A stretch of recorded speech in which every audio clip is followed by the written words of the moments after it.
విశాఖలో గాంధీ జయంతి సందర్భంగా గాంధీ విగ్రహానికి వాసవి క్లబ్ వాల్తేర్ కపుల్స్ సభ్యులు పూలదండ వేశారు. మరిన్ని విషయాలు మీడియాతో మాట్లాడారు.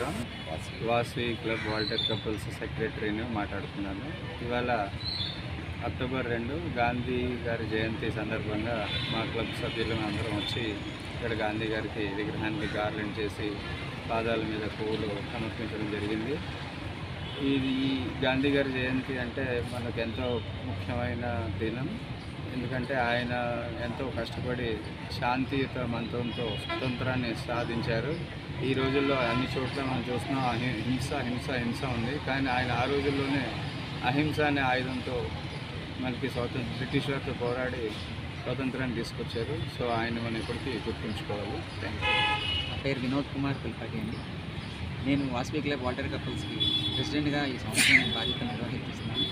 ఈరోజు అక్టోబర్ 2 మహాత్మా గాంధీ గారి జయంతి సందర్భంగా జీవీఎంసీ దగ్గర ఉన్న గాంధీ గారి విగ్రహానికి మేము పూలమాలలు సమర్పించి వారిని ఈరోజు గుర్తు చేసుకుంటూ వారు చేసిన సత్యాగ్రహం ఎప్పుడూ కూడా మనం సత్యాన్ని మాట్లాడాలి అనే నినాదంతో వారు సత్యాగ్రహం అండ్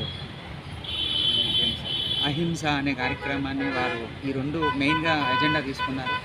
సో మా క్లబ్ కూడా మేము కూడా అలాగే సత్యాగ్రహం అలాగే అహింస అనే నినాదాన్ని మేము కూడా పాటిస్తామని తెలియపరుచుకుంటున్నాం. వాల్తేర్ కపుల్స్ మెంబర్ ఈరోజు గాంధీ గారి మన కోసం చాలా కష్టపడి ఎంతో యుద్ధాలు చేసి త్యాగం చేసి మనందరికీ కూడా ఈ అవకాశం ఇచ్చి మనందరం ఆనందంగా సంతోషంగా సభగా జరుపుకున్నాను. గాంధీ గారికి ఆయన సాధించాను. పుట్టినరోజు శుభాకాంక్షలు తెలుపుతూ మా అందరికీ. నేను రీజనల్ చైర్పర్సన్ని, వాసవి క్లబ్ వాల్తేర్ కపుల్స్లో మెంబర్ని. ఈరోజు అక్టోబర్ 2 సందర్భంగా గాంధీ జయంతికి ఇప్పుడే ఆయనకి మాల సమర్పించి రావడం జరిగింది. అలాగే మన లాల్ బహదూర్ శాస్త్రి గారి కూడా జయంతి ఈరోజు. ఇంటర్నేషనల్లో మాకు వాసవి క్లబ్ ఇంటర్నేషనల్లో ఈరోజు ఈ కార్యక్రమం కూడా చైర్మన్ ఇవ్వడంతో ఈ కార్యక్రమం కూడా చేస్తున్నాము. ఈరోజు ఈ 2 కార్యక్రమాలతో కూడా అనేక సర్వీస్ కార్యక్రమాలు కూడా మా క్లబ్ చేస్తుంది. మన శాస్త్రి గారి గురించి చెప్పండి, జై జవాన్ జై కిసాన్ అనే నినాదంతో రావడం జరిగింది. ఈయన మాజీ ప్రధానమంత్రి కూడా. అక్టోబర్ 2